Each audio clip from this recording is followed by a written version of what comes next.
Athletic Football Show.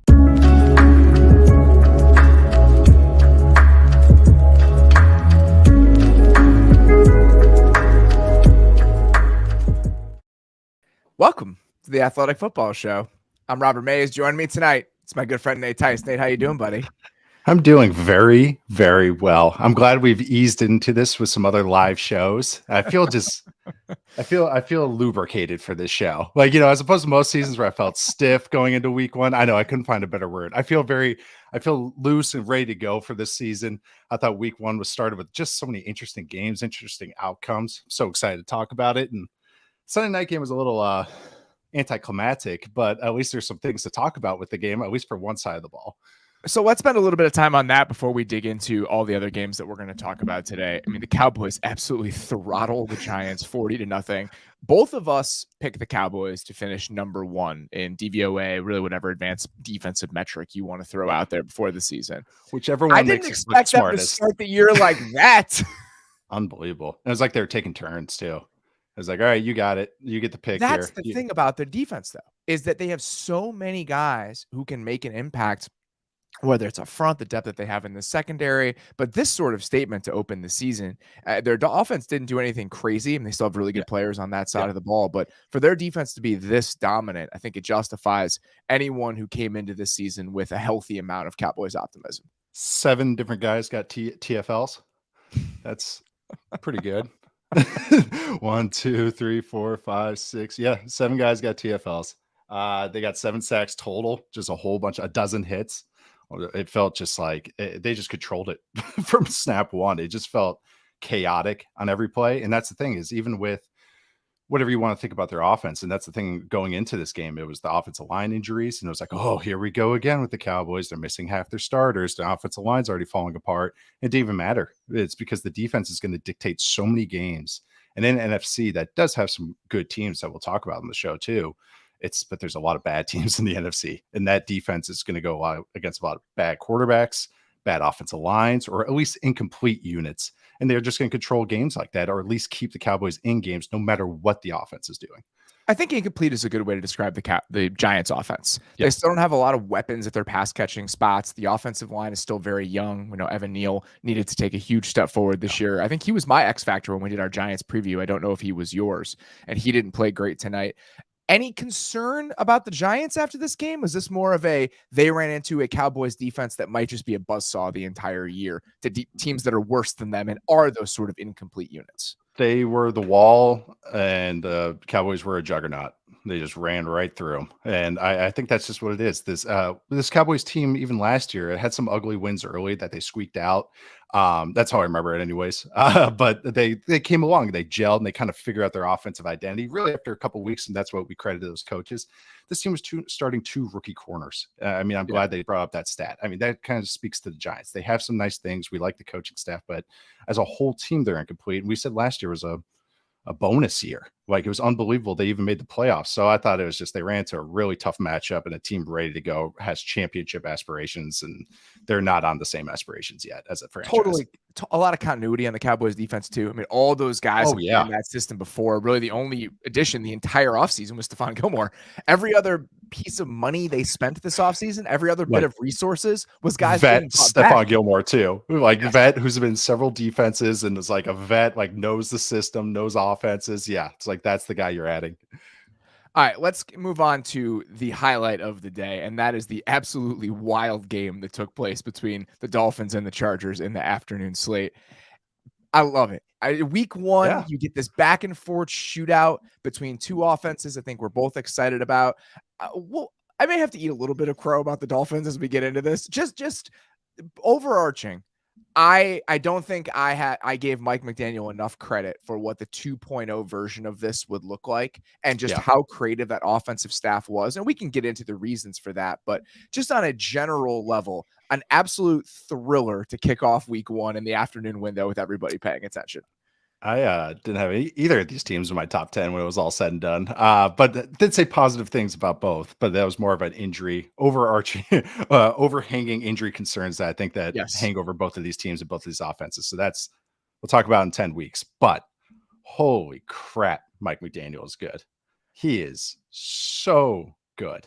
And what first off, one stat is that they had 16 explosive plays today. And I looked it up. That's the second most a team has had in the game since 2014. There's only one game that was better, which was a Rams loss in 2020, but we don't have to talk about that. It was a weird game that showed up in.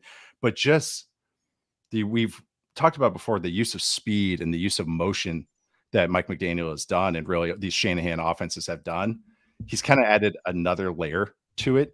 And it was a motion he kept using. I just wanted to show just one motion, talk about it, just to explain everything that he was doing today. Was this, we talk about jet motions all the time, across the formation.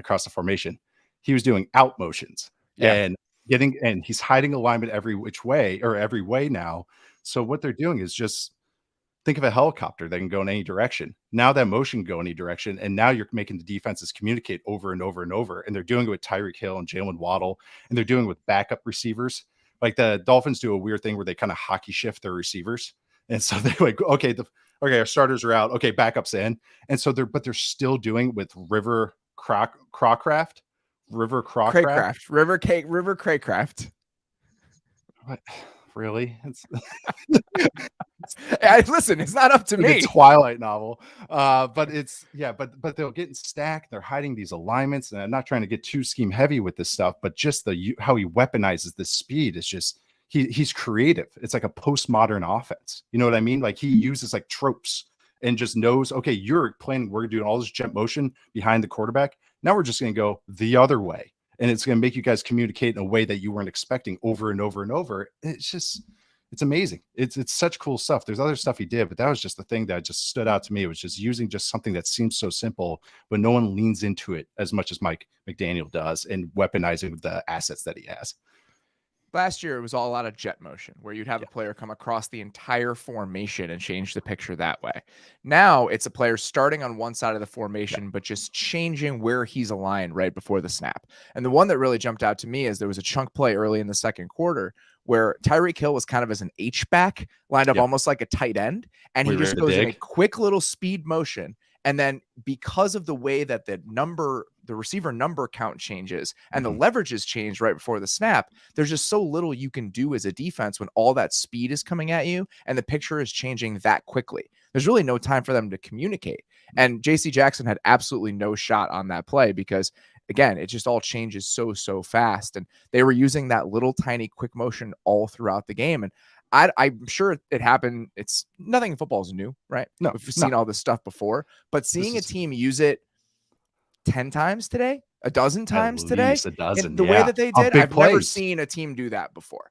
And it's just one more little bit of wrinkle in the evolution. And why it's important is teams did such a good job late in the season of getting physical with those guys at the line of scrimmage. And this is just one more way that you're creating free releases and changing the picture right before the snap. So the next kind of fold, the next step in this Miami Dolphins innovation and evolution, we saw it today, and it was like a fireworks show. It was like that Millhouse meme, just the TV coming at you that I tweeted this morning. It was insane. We're playing a video game. It's, oh my God, it's the use of leverage. It's almost wing T stuff, like or flex bone, like kind of stuff like that, as far as like the out motion and everything. It's not orbit or anything like that, but just as far as using the motion to go out as they're starting in the wing position, it's just so cool. Like it really is. I just can't get over it. Like, just I've seen teams do that, but it's a one-off play. They ran the play that you talked about to Hill, the one I talked about with the backup receivers. They used it on quick game. They used a bootleg out of it. So they're running everything out of it. And they're just, again, using a guy that runs a 4.240, that the one you're talking about, the fact that they can attack 16 yards down the field after the guy is already going a motion outwards. That's how fast Tyreek Hill is. But let's use it. Let's break the rules, because we have a guy that can break the rules. And then also on top of that, going back to the basics, they're also just doing like under center stuff. And they did that stuff that we talked about they did in the second half of the Chargers game last year. Under center, they set play action out of it. They did under center run game. Yeah, really just well done. The explosive plays and everything just kind of like matches how this team looked today. They just looked fantastic. And that's with making some mistakes. The Chargers had no answer in the secondary. JC Jackson was just running around, spinning. His head was spinning the entire game. He had the pick, obviously, but they were picking on him consistently throughout the entire game. Yeah, it was. How about the play before the end of the first half? He gets a PI, and that we're going to do a sliding Huge door play. segment later. And that actually should have been one of them because the team lost by 2 and they gave up a cheap field goal at the end of the half. That just like didn't make any sense. Why do you even think that was a good play? One more sliding doors moment in this game from the Dolphins offense. Mike McDaniel choosing to go for it on 4th and 7 from the 42-yard line late in the second quarter and them getting it. Those little things, we forget them.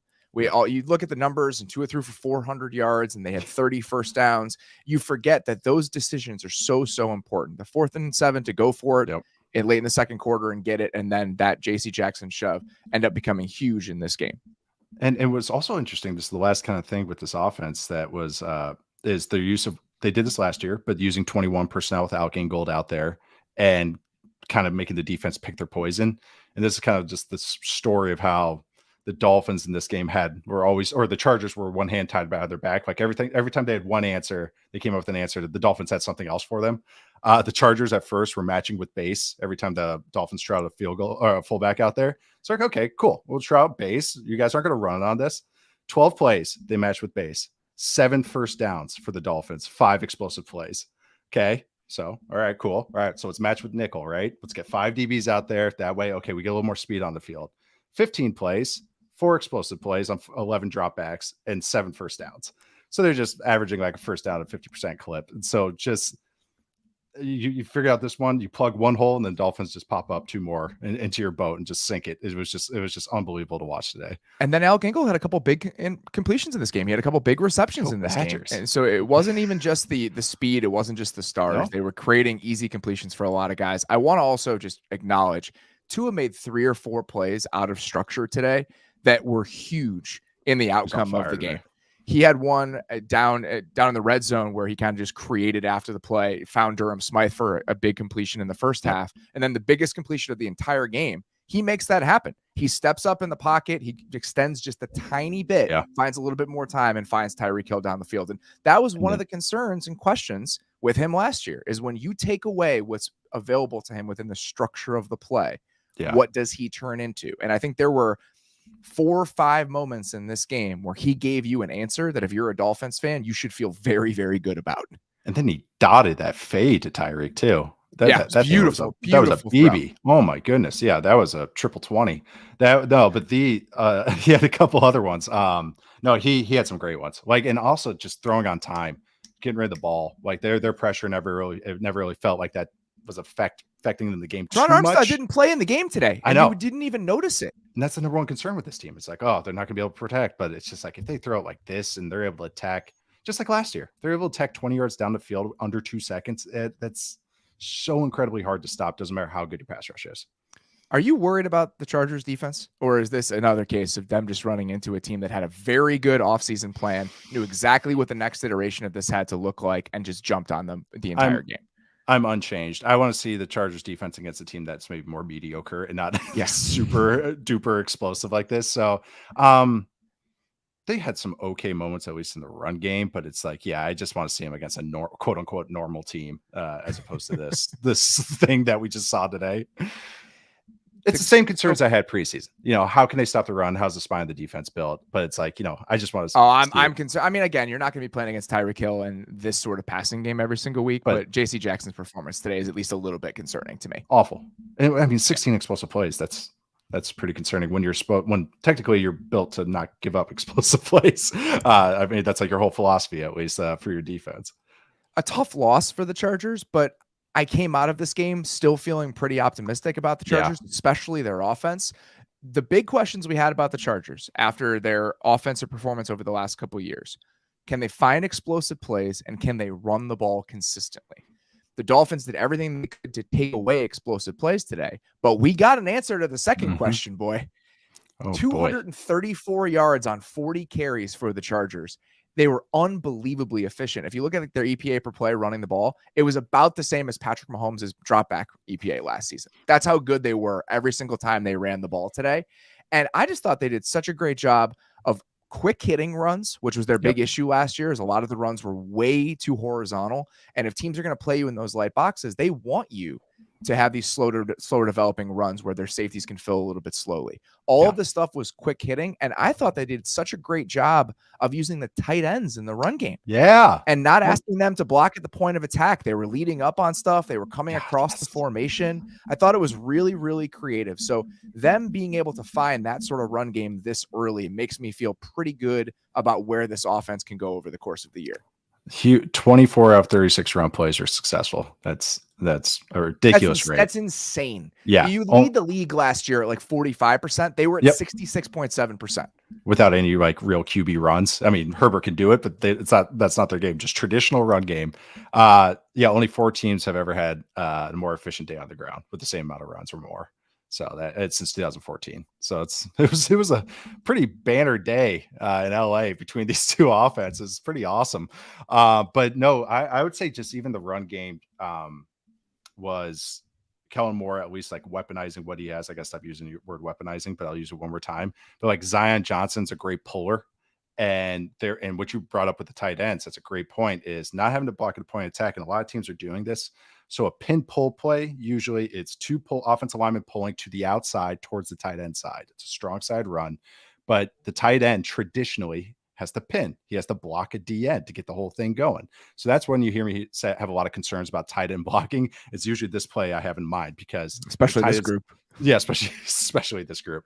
But what I've seen teams starting to do, and the Browns kind of popularized this last year and a couple other teams, is they have the tight end kind of feign the D end, because these D ends are so wide now, and then the block the linebacker at the second level, and then they have the guard pull and kick out the D end. So they just exchange responsibilities. And boy, the Chargers were good at it today. And Zion Johnson on those, as opposed to like a zone run, he looks fantastic because he pulls and just kicks the crap out of a D end, and it just opens up like crazy.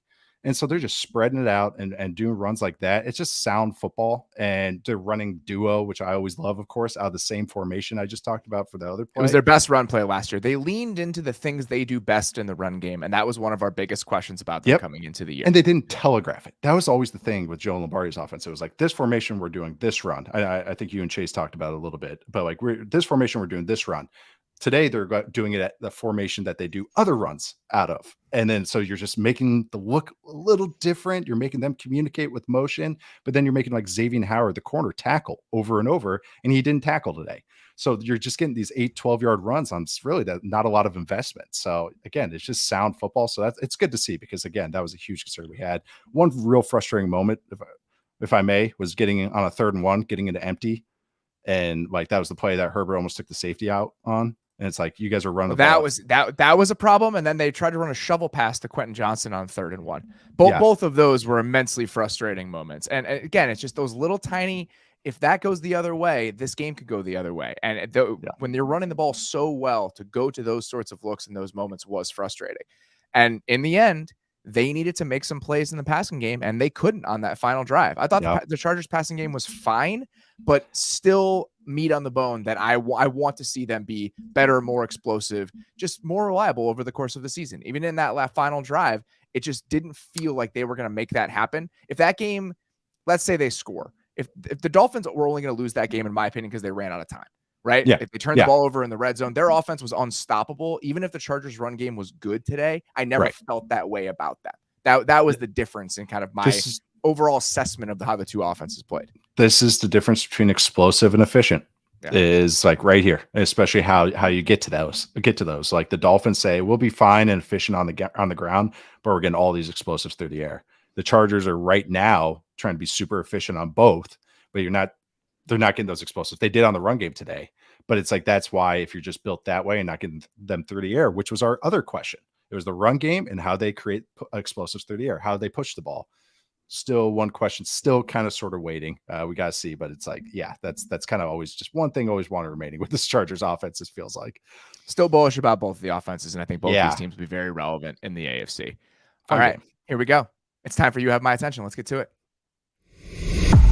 Gentlemen, you have my curiosity, but now you have my attention. Every Sunday during an NFL Sunday, there's just a wall of stimuli coming at us, especially week one. Week one, I'm never ready for what that initial kickoff looks like. I got 5 games going on at the same time. So each week we try to find 2-3 teams, 2-3 performances that really just stood up and kind of grabbed us by the collar. in what is a wall of football coming at you. And the first one today was the San Francisco 49ers and what they did to the Steelers in the early slate. Boy, put up 30 points against the Steelers defense that we're both pretty optimistic about. Had a matchup that we were watching coming into the game. The Niners made this look easy today. They controlled the whole game.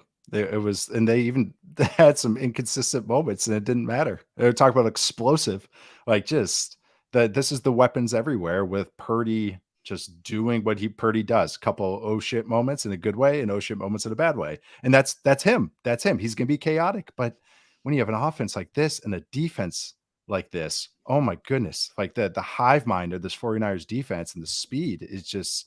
They took over the game and didn't even matter what the offense did. And the offense, anyways, was just explosive and just all the weapons were doing something. Okay, maybe not all the weapons. A couple of the weapons were really doing a lot. Enough of the weapons were doing something in this game. When you have 4 guys that can do a lot and 2, you only need 2 of them to step up. You can take turns. If you get 40% of them having monster games, you'll be okay. I wish I could go back in time. Yeah. I wish I could go back in time when we were talking about the Steelers offense heading into the season and just slap myself in the face. You shouldn't have gone to practice.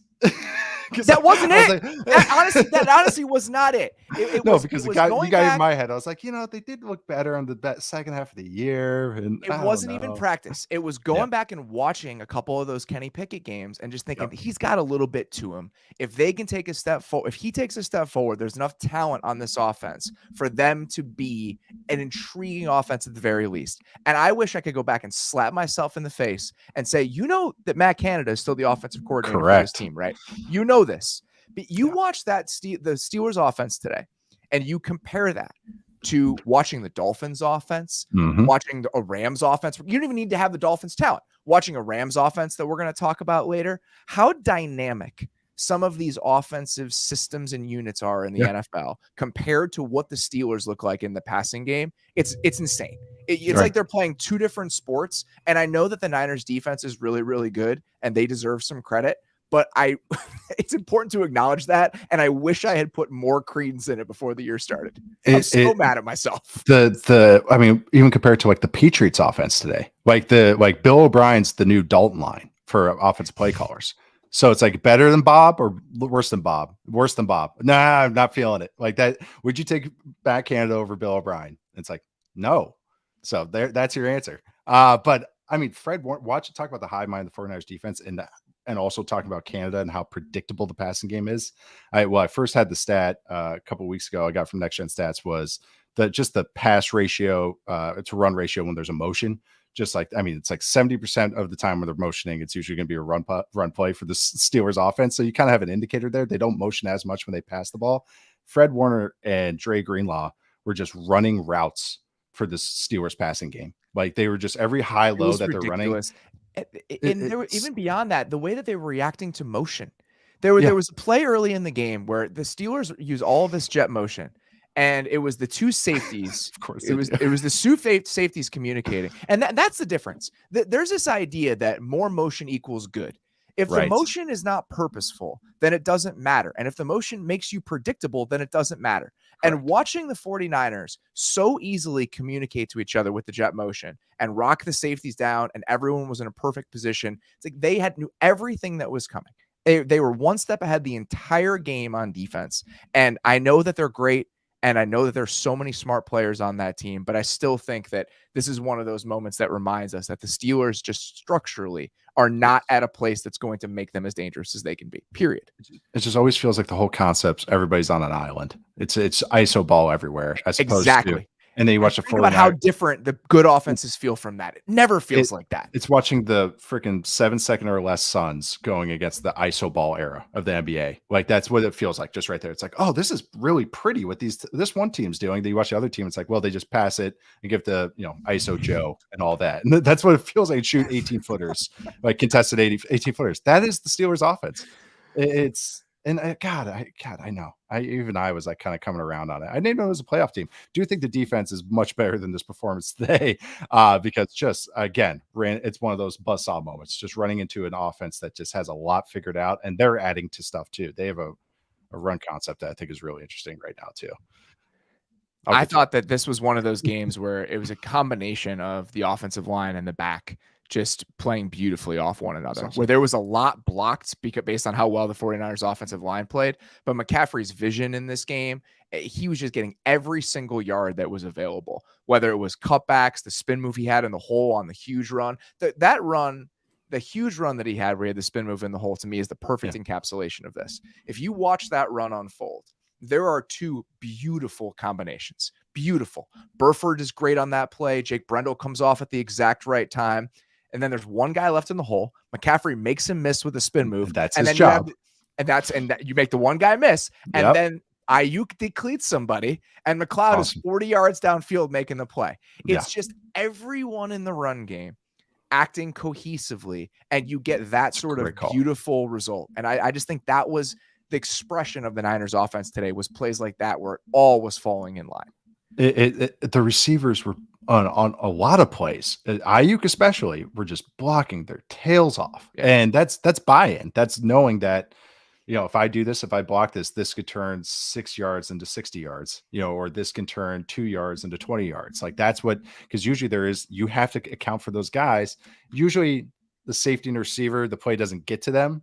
So a lot of them can kind of, take the play off. I'm all right. But if you notice today was early on, especially, was the 49ers were doing a lot of toss plays to the outside. And that requires receivers blocking because they have to pin. They have to create the angles. And Ayuk was doing it. Like, it's pretty cool to see a guy that's so explosive that caught 2 touchdowns today and went over 100 yards is blocking with stuff that I just go gaga over and just doing all the dirty work as well. So that's a part of this with the 49ers offense. We talk about, these guys are so explosive. Look at all these stars. Like Kittle's a huge blocker. Debo does dirty work sometimes too. Ayuk's doing it now. The CMC is doing stuff too. He lead blocks when they go to Debo. It's like, it's really, really cool what this death lineup's doing right now in San Francisco land.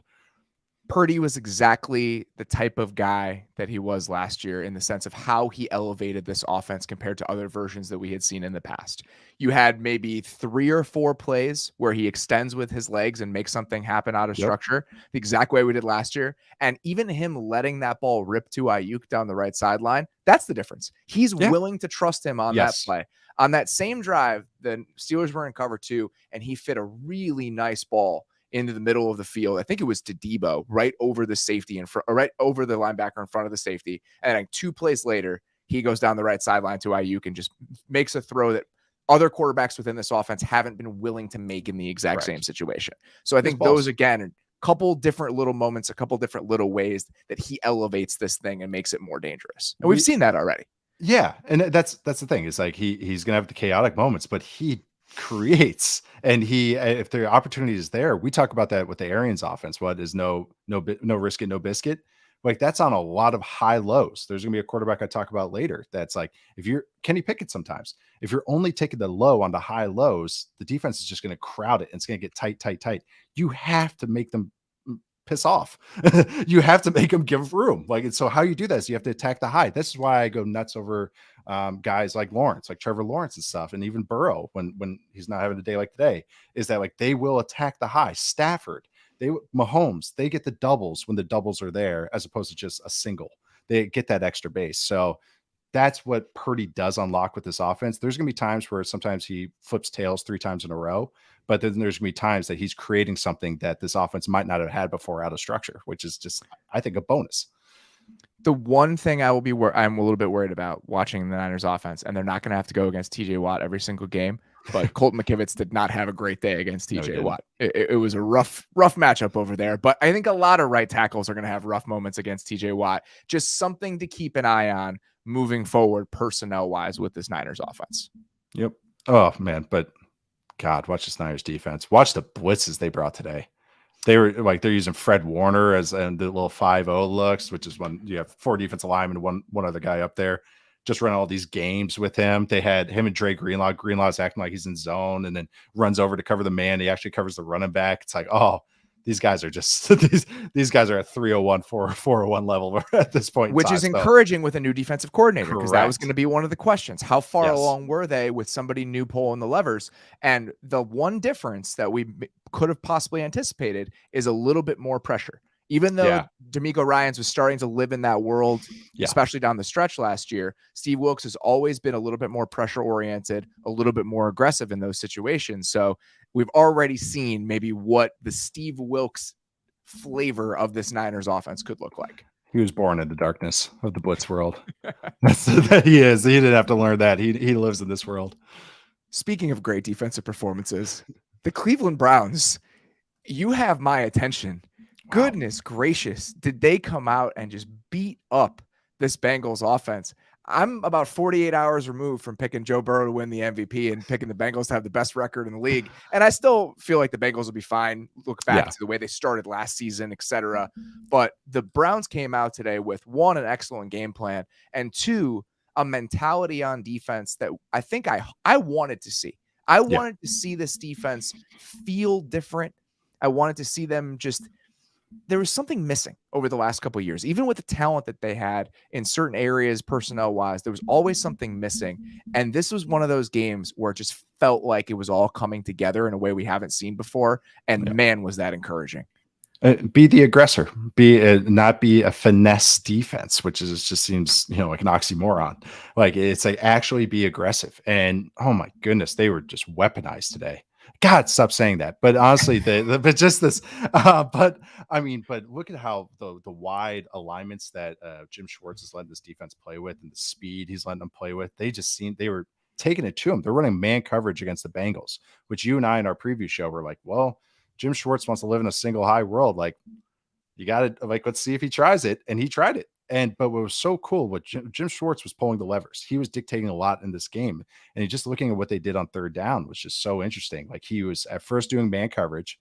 So Burrow's launching go balls, launching inside fade, slot fade routes, which are, 50-50 balls. This is sometimes can lead to inconsistencies. He went 0 for 3 on those throws on third down. So then what happens is, as the game goes along on those third downs, is Schwartz shows man coverage, then gets into cover 2. Then he shows man coverage and gets to 3 buzz. He shows 3 buzz, which is a version of cover 3. His safety comes down inside. He's showing all these different looks, and then get into cover 2. And then Burrow is holding onto the ball with that pass rush coming after him. And they're giving chip help, so not all 5 guys are getting out. So now it's over. As soon as that sort of hesitation, it's over. And that's what it felt like today. So you look at the Bengals over the last 2 years on offense. Okay. So we have this world in 2021 where they're this hyper explosive team and they're making all these explosive plays against single high looks. Then you go to last year and teams are playing all of this too high coverage against them, and they're just comfortable dinking and dunking their way and being this hyper efficient offense. So those are the two kind of worlds that we've lived in with the Bengals, and they've solved both worlds. What teams didn't do against them in either of those worlds was blitz. Teams have not blitzed Joe Burrow because they've been so scared about what he is going to do against them when blitzed. So teams blitz Burrow on 15.6% of his dropbacks last season, which was the lowest rate in the NFL, even lower than Tom Brady. The Browns blitzed today on 38% of his dropbacks. Mm-hmm. On those plays, he finished 2 of 11 for 16 yards. With one first down. The only first down was on a corner blitz. It was a heat check moment from Jim Schwartz. And he lobbed it over him to chase. That was the only one. Yeah. Any more traditional check. It was a heat check.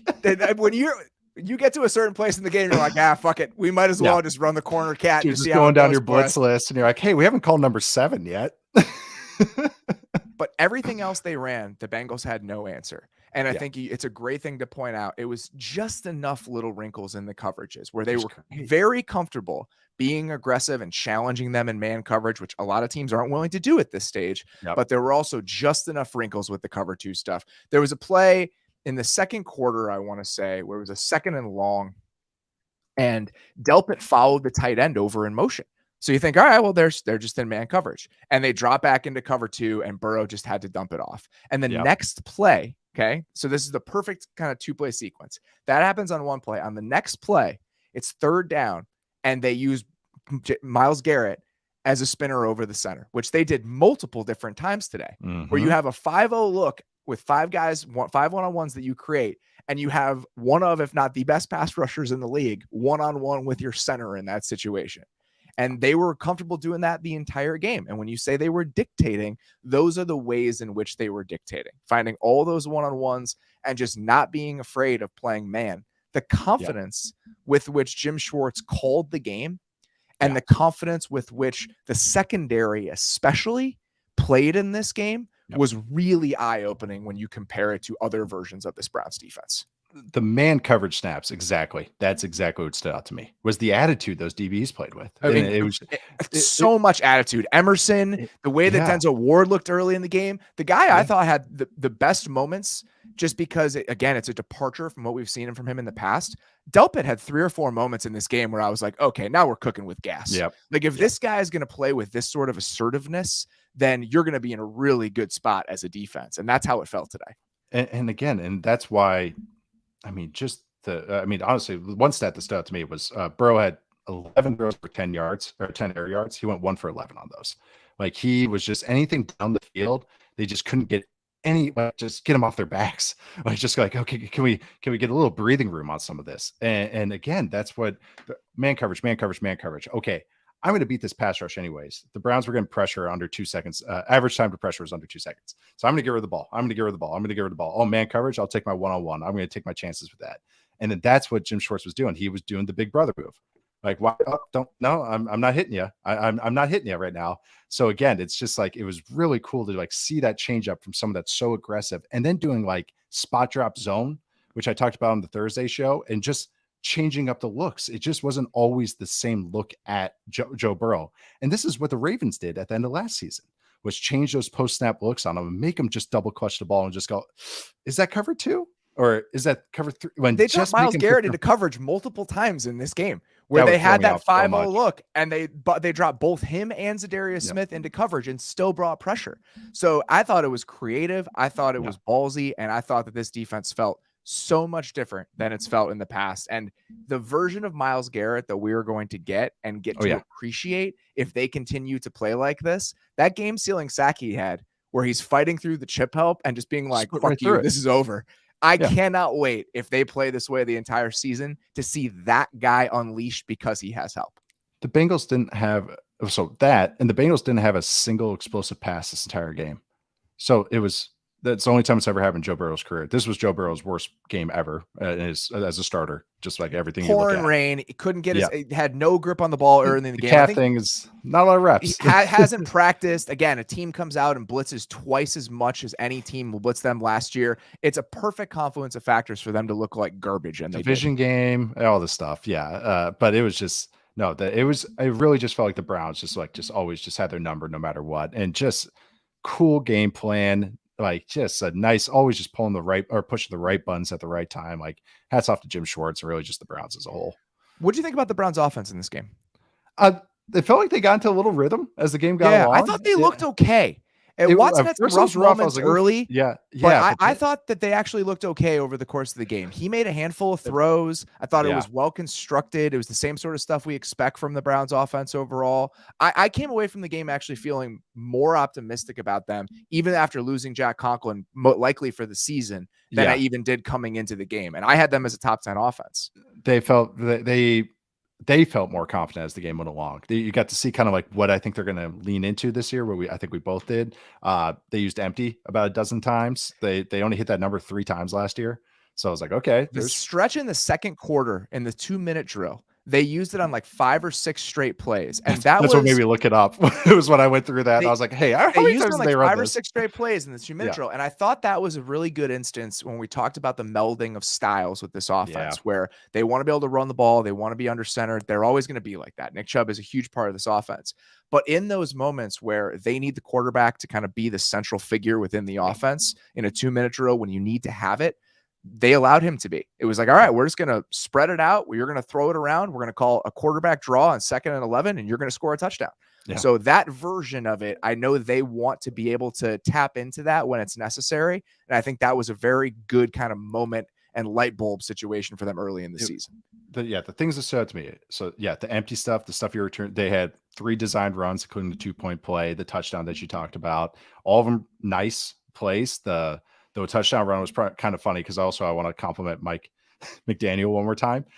They motion, so the Browns motioned to a like empty diamond formation, which is like one of those that like sounds better in practice, and usually it's just like an automatic run play because you only can do so much out of it. The Dolphins actually threw a drop back pass out of that formation, and it was a dig route to hit to Tyreek Hill, and I was like, you psychos. But anyways, that just means a 4-strong formation to one side, right? 4 guys to one side, but they're making like a little diamond, like and literally how their formation is. So anyways, but just what the Browns were doing today, used a bunch of personnel groupings. They did like a bunch of tight ends at one time. They did 7 snaps of 0-1 personnel, which is really interesting, which is 4 wide receivers and 1 tight end.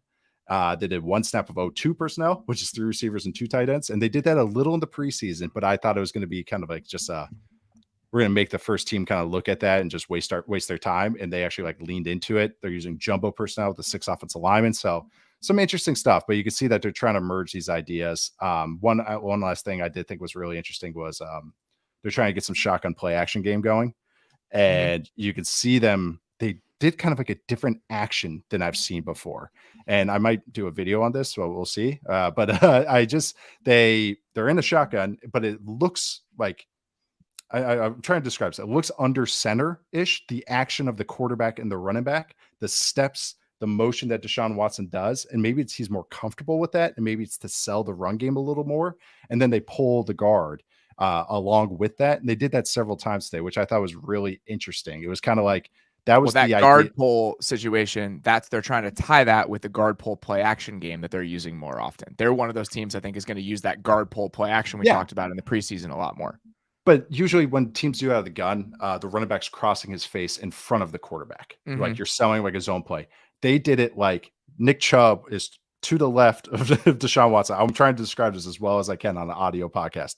He's next to Deshaun Watson to his left, but then goes behind Deshaun Watson like he's doing an under center run play, and then Deshaun's doing that action, which was really kind of funky. And I was like, they're trying, and that's like a perfect like encapsulation of what this team's trying to do. They're trying to merge 2 worlds. It's like right there was the little freak baby of a play that like right there, that was the clone right there, what this offense is trying to do. But I thought that was really interesting. I said in the preview when we talked about this game that I thought that the Browns offense was going to try to take advantage of the Bengals safeties on a couple of shots down the field. That play where they handed the ball off to Deshaun Watson and then he spun back around and threw it, I knew they were going to run that. And I was waiting for it because they showed it in the preseason where they faked a handoff to him. And it was wide open, and he just underthrew it a little bit. Marquise Goodwin was wide open. So that was a fun one that very nearly was a touchdown. But I thought that even beyond the kind of crazy designs from the Browns today, a lot of soundness and a lot of reasons to feel good about this team on both sides of the ball. Yep. The run game looked good, and that's always going to be their identity. And going against this defense, the Bengals defense is not going to be a joke. Like that they're a good defense. No. So it was a good, solid performance from this Browns offense. All right, we are going to hit a quick break here, but then we're going to be back with I'm Not Mad, Just Disappointed. Let's do it. This episode is brought to you by Sleep Number. Sleep next level. Unlock your unique potential with a smart bed that can perform as well as you. And now, save $400 on the new Sleep Number C4 smart bed, plus special financing for a limited time. Only at Sleep Number stores or sleepnumber.com. See store for details. Are you struggling to close deals? Cold outreach is wasting the time of both the buyer and seller at every stage, especially when sellers are using shallow and outdated data. Your organization can overcome these challenges with technology that translates to comprehensive, high-quality buyer data into real-time insights. These deeper insights empower sales reps and teams to adopt the habits of top performers, which leads to better outcomes, like more pipeline, higher win rates, and larger deals. We call this deep sales, and we've built the first deep sales platform with the next generation of LinkedIn Sales Navigator. Right now, you can try LinkedIn Sales Navigator and get a 60-day free trial at linkedin.com/Mays23. That is linkedin.com/Mays23 for a 60-day free trial. Let LinkedIn Sales Navigator help you sell like a superstar today. Just go to linkedin.com/Mays23 and get started. We're still cool, man. We're still cool. I'm not mad. I'm just disappointed. All right. Each week we're going to talk about a performance or a couple performances that, again, didn't make us mad, but just left us a little bit disappointed. And this week we're going to kick it off with the Seattle Seahawks. Oh my goodness. This Rams team that we all thought had a chance to kind of fall apart heading into the season with how young they were, and was without Cooper Kupp heading into this game, who's currently on injured reserve. And somehow this Rams offense does way more than enough. Oh, yeah. Comes out with a win in Seattle to start off the season. Just like we all expected. That was just exactly how the script writers did it. That's that I've seen like 20 versions of that commercial already. But it's honestly that Rams offense looked sweet. And that Seahawks defense looked not so sweet. And that Seahawks offense was kind of maddening throughout this game, which is an offense that I was pretty high on. I thought this game might be shootout-ish, but I thought this Seahawks offense would kind of, even with Aaron Donald out there, would kind of be a little bit more, there'd be maybe a little bit more teeth to it in week one. I thought what was most disappointing to you about the Seahawks offensive performance? I went back and watched, and without the all 22 and what they were doing on the back end, it's kind of hard to say, but it just didn't seem like they had many opportunities down the field, and they didn't run the ball that efficiently. So is there anything when you ran back and rewatched that you felt like was particularly a shortcoming for them today? Run game, which is the number one frustration. It actually felt very much how I felt like the Seahawks when the season ended last year. It was like, okay, they do some nice things in the pass game. They run a little bit of everything. The empty stuff's pretty cool. But then the run game is just so inefficient, and it's just maddening, and it's just a lot of short gains. And, that's where I thought I am high on Charbonnet, the guy they drafted in the second round. But I thought the situations like these are the games that he'll kind of get some run, just get some 4 or 5 yard gains to keep them on track. I also think they kind of got, I wouldn't say totally out coached, but I thought Raheem Morris did some really nice things. Yeah. And they dropped 8. The Rams defense dropped 8 a bunch of times to passing lanes. And for a Seahawks team that will use some quick game and use some high lows, that was just really flooding the passing lanes. And when the offense isn't running the ball well, why not just keep dropping 8? Like, so we don't care about the run game. Like, you're not doing anything anyways. And, brought some simulated pressures. But yeah, I just thought the Seahawks offense just felt very disjointed and very stop-starty. Big play here, good play here, and then DK Metcalf and a double move, but then just not a lot of sustainability, which was one of my concerns kind of going into the season about this offense.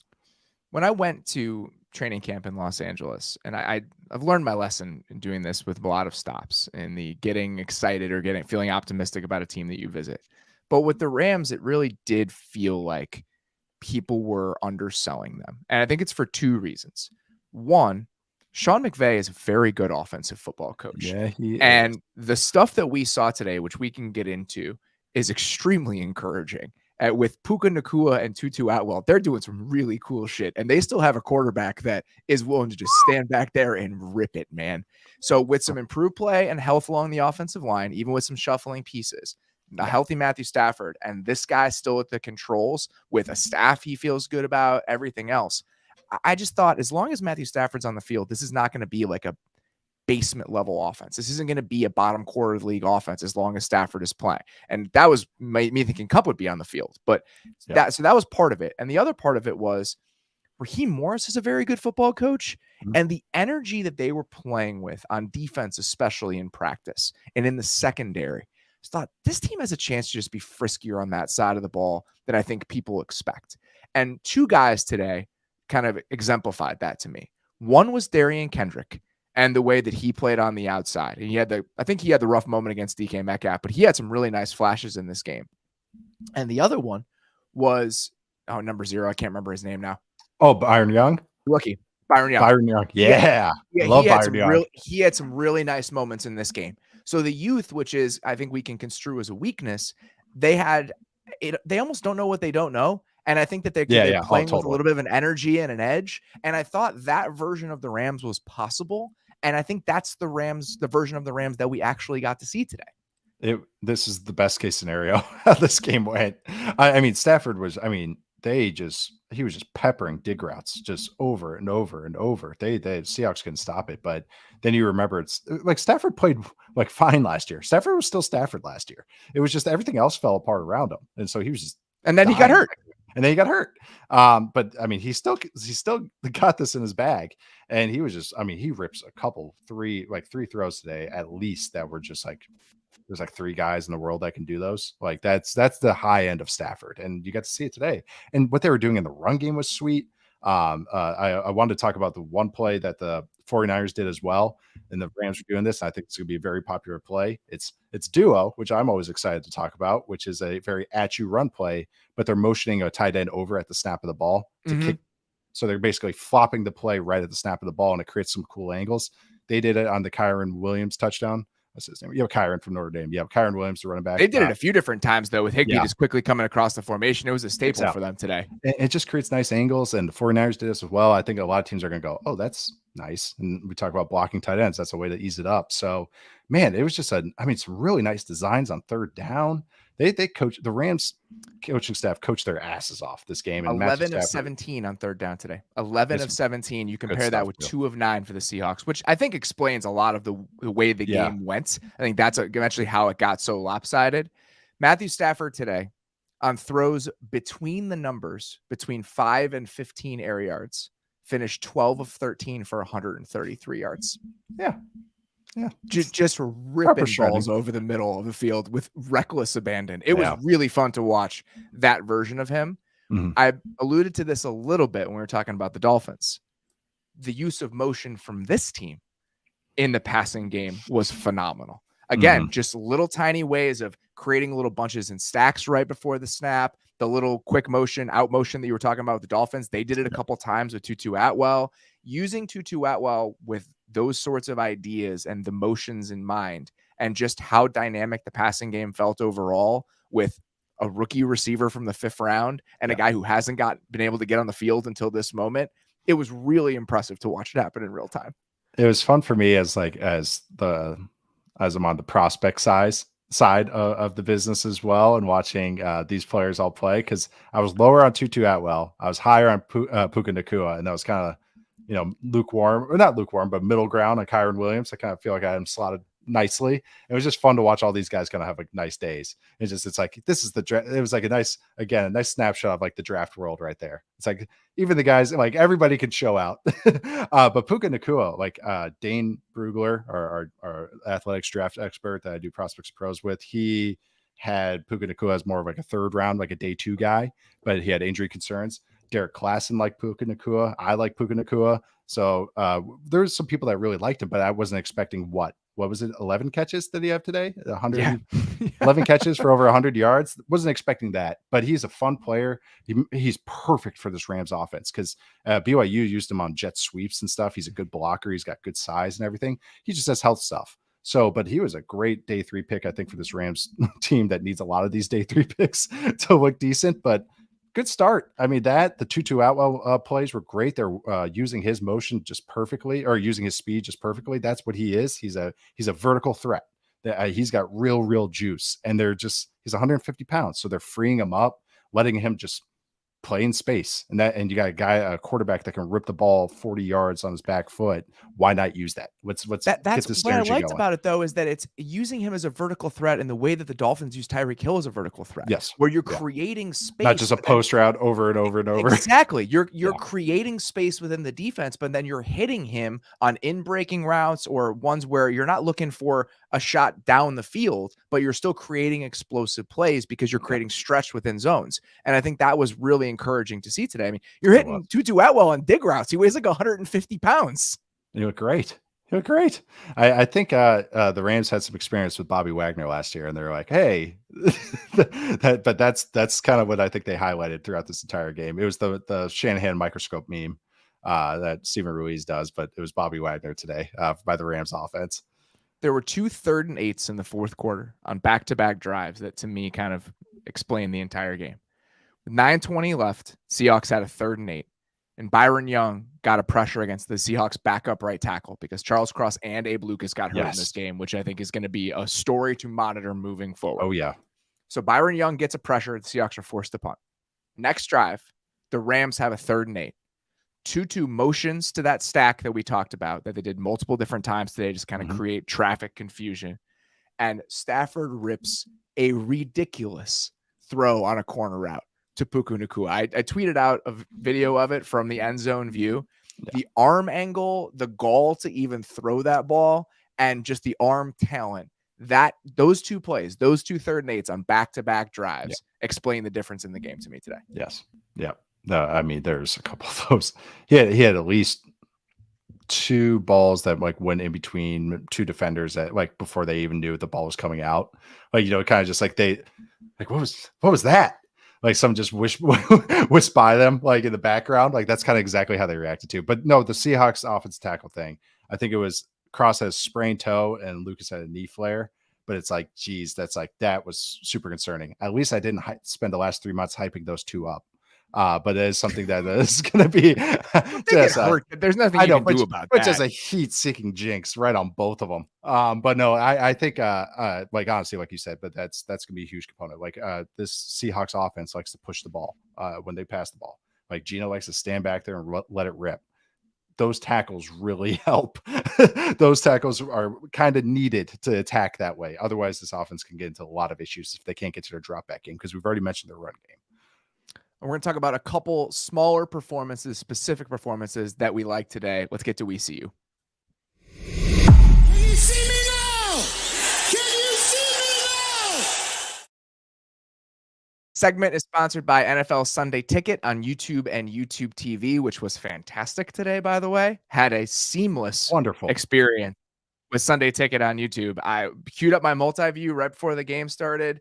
There were so many different versions to choose from. You can kind of program it yourself, even though you can't pick the individual games. I was thrilled with the way that it went after all the nightmares that I've experienced in years past. So credit to YouTube and to YouTube TV for really making Sunday feel pretty clean here in a way that it hasn't in the past. A performance that we talked about, Trevor Lawrence and Calvin Ridley, mostly in the first half. I mean, again, it was a tight game for the Jags. Their offensive line did not play very well. But Calvin Ridley and that presence within the Jags offense, I see you, Calvin Ridley. I see that you've returned, and I am excited to watch what you can do for the Jags all year. He looked incredible. He looked so good. And I know what's one caveat, the Colts DB room is it's a lot of who's that? And Alice Flowers. What round was this guy? But it's a lot of that in the DB room. But wow, they made him look like what is that in that DB room, which is what you want from your stars. But just these two already have a mind meld, and you can feel it. The timing. Trevor Lawrence is one of the best timing quarterbacks at getting ball out early and on time, and really processing and getting the throws with anticipation. And now you have a receiver that's one of the best route runners in the league who's running these routes like just on a dot, like just exactly where he should be at the exact right amount of time. And it's amazing. The first catch, it was like a deep hinge route, which is like kind of a 18 to 22 yard route where the receiver will turn around, like stop around. Trevor kind of gets a little off platform. I think this was the first catch. It's the first one I remember anyways. And Trevor gets off platform and he's still on time because that's how Trevor operates, and just whips it out there. And Calvin is just turning around, hits him right in the shoulder. Boom. That's like a 20-yard gain right there. Then there's like broken plays where he's finding him. And just there's a bootleg play. Remember, I'm talking about quarterbacks getting a double when the single is there. There's a bootleg play when Trevor's on the move. Probably shouldn't have thrown this because the corner was sinking. I still don't know how he completed that ball. And throws it between 3 guys, including the sinking corner, and just puts it right in there. But that's knowing that's the guy I want this ball to go to every single time. He is the primary. And on a bootleg where he could have taken just a flat route for 5 yards, he's creating 20. Again, that's the difference between the top tier quarterbacks and the other guys. Just other things. Like, I mean, I could just go on and on. Every catch was just like, for me, I was just like, oh, that's great. There's a simple hitch route they threw late. And I'm just like, oh yeah. Woo. Like, it was just good stuff. And they're just doing every type of route. Trevor just looks even better than he did last year, which should be really exciting. Again, against a Colts passing game that's very simple, did not blitz a lot. And if they're going to run into issues, worth bringing up, still concerned about their offensive line. Brandon Scherf got hurt at one point in this game. There are moving pieces on the interior that I think was already a concern. The interior of the offensive line was already something to monitor coming into the season. Their left guard situation with Ben Barch starting there. So that was a huge problem down the stretch, especially in this game where the Colts defensive front was getting after them consistently. But if they can hold up against mediocre to bad defenses and get a little bit of help when Cam Robinson comes back, the connection between Trevor Lawrence and now a true number 1 receiver in this offense, they have a chance to be electric over the course of the season. 40-1 to win the receiving title for Calvin Ridley is a very fun bet that we encouraged everyone to make before the season started. have real life money on it. It's great. But what's so great when you have a true blue, true number one, true guy that you design plays for, everybody else kicks down a step. Now you have Zay Jones running these kind of, specialty routes, which is great. Evan Ingram is running kind of like when he has a good matchup. It's not he needs it like he has to get the ball because that's the read. It's no, I am choosing to give him the ball at this moment because he's good on that route against that guy. Like that's the kind of trickle down that this can have. And Zay Jones's TD was beautiful. It was the world's slowest double move that you'll ever see, but it was unbelievable throw and an unbelievable catch. And it was just such a cool moment between those two, like just like a really nice play. But this Jaguars offense, we were both high on, and it was just like nothing. I know the offensive line woes, but it's like, geez, this offense could be really, really fun. Before we move on, curious your impressions of Anthony Richardson in his first start. I think they try to make it as narrow for him as possible. That was always going to be the plan. And I think that's a good plan. I think that is a proper plan for a guy like Anthony Richardson and also where you're at as a franchise. I mean, let's be honest, where the Colts are at. So, and what they have for weapons and offensive line and everything. But I thought passing game, they did a lot of more like 2-man routes, half-man routes, like 1 to 2 to check down, which is fine. It's just that can have some limitations. And you could see that sometimes because the Jaguars were pushing deep underneath everything. So that's why maybe you felt like Anthony Richardson was checking it down a little often, was because and maybe holding the ball maybe a split second or too long, was just because he was trying to let stuff kind of unfold down the field. That just kind of happens when you kind of like run a limited pass game. I thought the designed run game was interesting. They did like a lot of orbit motion stuff, which was really cool. They did like a play action off of it. So an orbit motion is a motion at the snap of the ball. They go all the way behind the running back.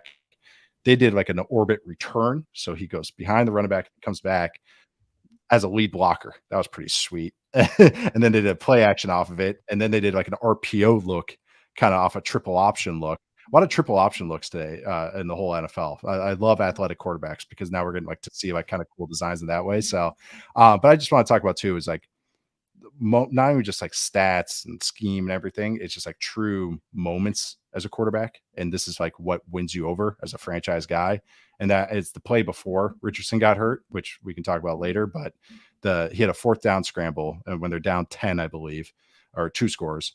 And he scrambles for the 4th down and runs between 3 Jaguars defenders and truly shouldn't have gotten it. He should have been 2-3 yards short. And he gets his down, gives him a chance to score on the next play. But it was in that moment before that, he has this QB wristband and he takes it off and he throws it. And I don't know why he threw it. I don't know if it was annoying him. I used to hate having QB wristbands on my wrist, so I can understand that.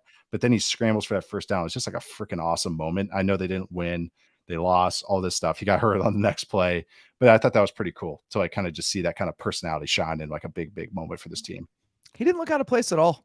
I thought it was a really encouraging performance. I'm excited to watch him. I'm excited to watch the other rookie quarterbacks. We're going to talk a lot about some of the newer situations in the NFL in various different shows over the course of the week with Chase, me and you a little bit later on. So we'll hit Lamar in Houston. We'll talk about Bryce Young. We'll talk about the way that CJ Stroud played against the Texans or against the Ravens. We'll dig into all of that, but we are not going to hit that today.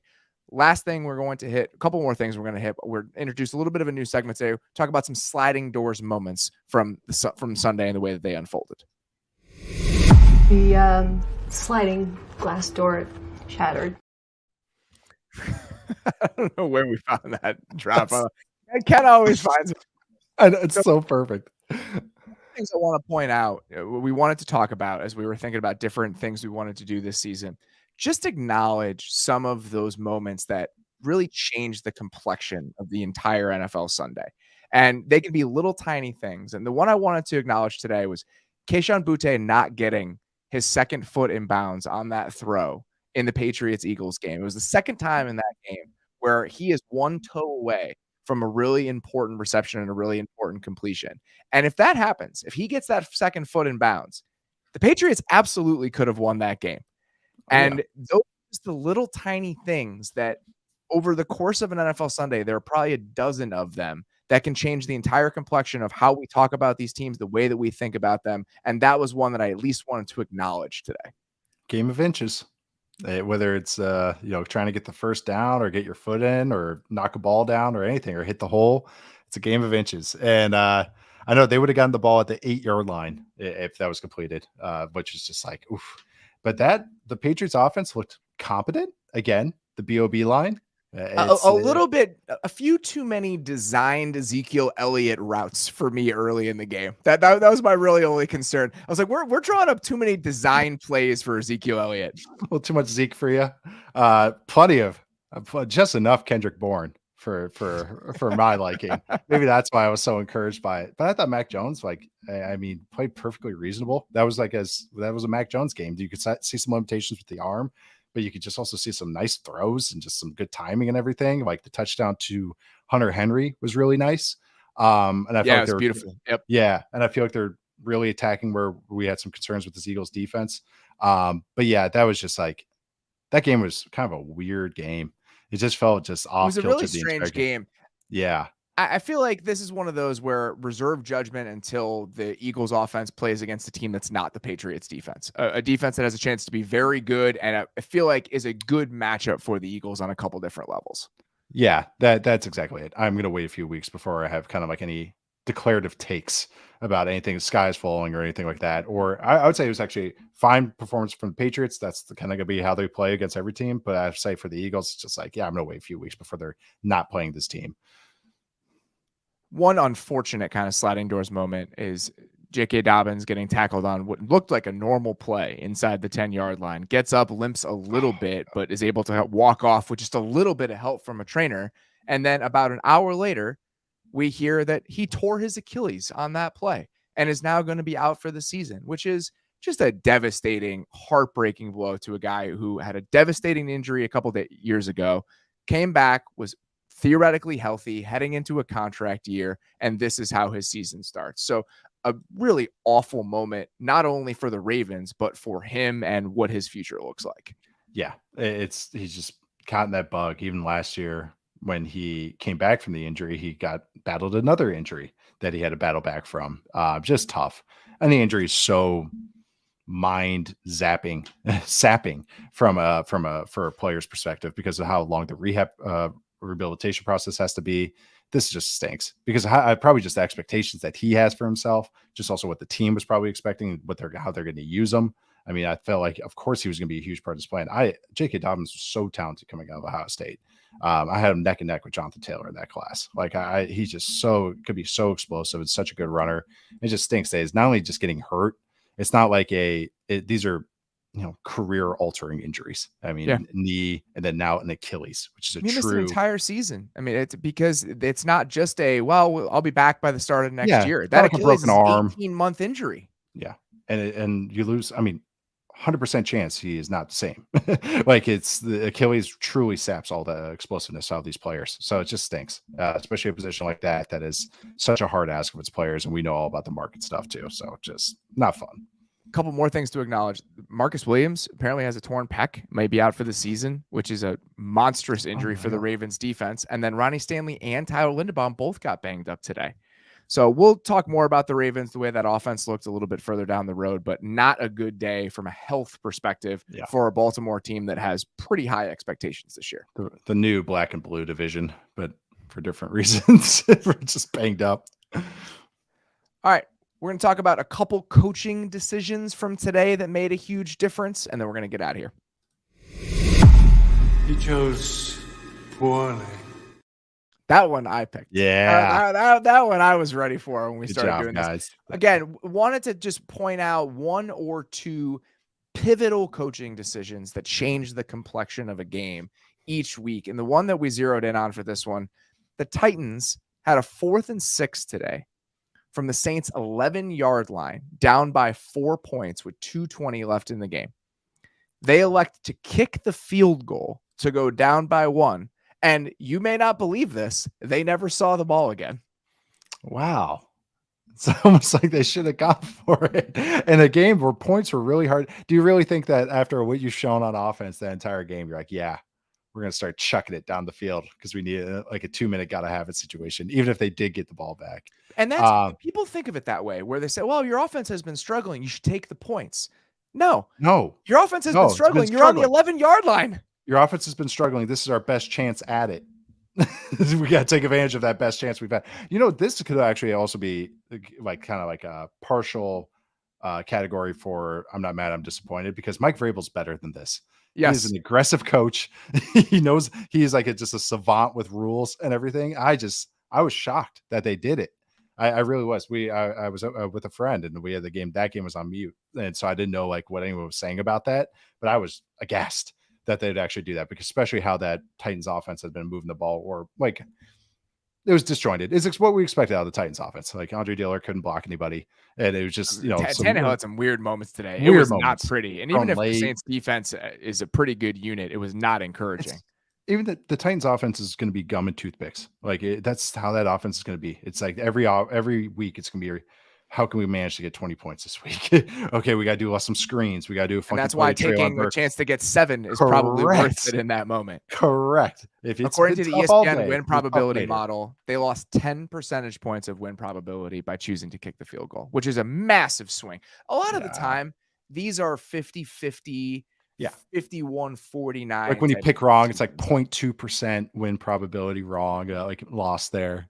This was not that. And all the Saints needed to do was get a couple first downs and the game was over. So that's a tough one. In a close game, to make that sort of decision that can really swing the outcome for you, that's a pretty rough one.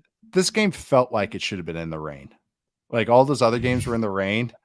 This game was Some in of the Tannehill throws, the way the ball was coming out of his hand, it looked like it was a downpour. Oh, I know. And it's just sloppy moments going on and just guys falling down. Yeah, just this game felt like it should have been in the Northeast or where all the rain was for all the other games that we watched today. You juxtapose that decision that the Titans made with the decision that the Jags made. They're down 4. Yeah. They went for it on 4th and 2 from the Indy 15 with 7 minutes left. They pick it up. They score a touchdown. They never trail again for the rest of the game. Despite, I'm not going to say who it was, despite the color commentator in that game being dead set that they should take the points in that situation. Dead set. He was convinced. It's like, no, you got to take the points here. I see. I miss all that, and I love making fun of that. So dang it. So it was just hilarious to watch it happen like that, where he's like, yeah, you got to take the points, and then they score the touchdown, and the game was over. I've been told who it was, and I'm not surprised. I know who it was. Beller's telling me who it was. I know who it was. No, he's telling me probably. He's telling me. Not trying to put that person on blast. No, but also that's the argument for going for a 4th down. Is like I can make the argument if I have a really good offense, I think I'm going to get it, like the Jaguars. I can also make the argument I have a bad offense. We don't get many cracks at this, so we got to get as many points as possible. Seems like it's a pretty easy decision on this. Like no matter where, just go for it. If there's less than half of the game left, okay, and you are inside the opponent's 20, and you are down by 4 points, why would you make a decision that forces you to score again? I don't get it. I know. It's 4th and 2. And with the Saints, it's 4th and 6, but you're on the 11 and there's 2:20 left in the game. The Jags, there's half a quarter left, but still you have 2 yards to go. I just would never do that where I force myself into another possession in that sort of situation. And if you don't get it, you're still in the same situation where you need to stop. Yes, you need to stop. And it's very likely that you will have to go for it on worse than 4th and 2 at some point over the course of the rest of the game. Yeah, God, really talking it out just makes it even worse. I didn't like it then. I hate it even now. Where we're going to wrap these up each week, just talk about what you are going to remember from that week in the NFL. What are you going to remember from week 1 of the 2023 season? Really, that Browns-Bengals game, I think. I just think I think that's the game that stands out to me. I think maybe just the mix of that and then the offensive fireworks show that we saw in LA today with Chargers and Dolphins, just like those 2 games, what we started the show with, really, those 2 games are going to stand out to me because I just want to remember week 1. Are we going to laugh at how the Bengals look today? Are we going to laugh how we felt about the Browns, or is that going to indicate anything? I'm not saying it does. I'm just saying it does that for this. That AFC North is going to be a battle, and we all these teams are going to be fighting for that, and all these games in the AFC are going to be tough. So all those matchups that we just saw in the AFC today, it's like really cool to kind of just see a fireworks show and this just really an ass kicking in the AFC North. The Browns defense, I think, is a good one, but I'm going with just the performance that Mike McDaniel and that offense had, because I think that is one of those that will continue. I think that's one of those that kind of is a declaration of who that person is. I think this was a reminder today of what kind of offensive mind and what sort of offensive creativity resides in Miami with him and this staff specifically and the players that they have. We saw it early on last year, and it hit some snags down the second half of last season for health concerns and other reasons, but just a real reminder of the type of coach and the type of ideas that are floating around down there today. It's so cool to see just real creativity, just real stuff. That's not like, oh man, I've seen so-and-so do that. It's like, yeah, kinda, but true. Like Mike McDaniel truly does feel like a mad scientist. I know that term gets thrown on so many kind of offensive gurus and stuff like that, but his stuff just truly feels like that. He got into his lab, he understands his personnel, and he just truly maximizes it.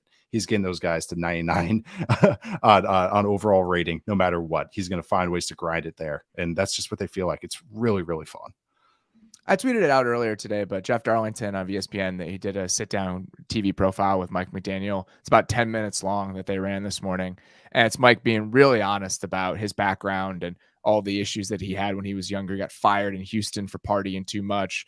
And when he was in Atlanta, he checked himself into rehab. He felt himself going down a bad road and understood, like, I need to make some real changes about my life. And as someone who understands that pretty deeply, for him to kind of be at this place after going through all of that, it's incredibly cool to see. It's incredibly powerful. And it's encouraging. Like, it's very fun to see somebody kind of get through all of that and arrive at the moment that he has, because that guy at his best, and he is really something to behold. And I'm glad that we get to see him at his best. Absolutely. And also scoring a lot of points. And that is at his best. No, it's not. Absolutely. That's a great message to have, because I was with him in Atlanta, and seeing him now is really cool to see kind of like this other side and truly see him at his best self, it seems like. All right. That's all we got. That's week 1. We will be back all week with a full slate of shows. As a reminder, our Monday into Tuesday show this year, Zach Kiefer, the one and only Zach Kiefer, will be chatting with a trio of our beat writers, talking about games from yesterday. Beller, what games have we got here? Packers and Broncos. Those 2 games will be on the slate, and we will have one more that has not yet been confirmed. So Zach will talk with a trio of our beat writers about some of the games we did not hit today. After that, we have Prospects to Pros a little bit later in the week, and then the week 1 premiere of In the Pocket with Chase Daniel and me on Thursday. We'll talk about a lot of these quarterback performances we did not get to today, so please be on the lookout for all of that. For now, really appreciate you guys sticking around with us late after week 1. We'll be back next week. Talk to you guys soon.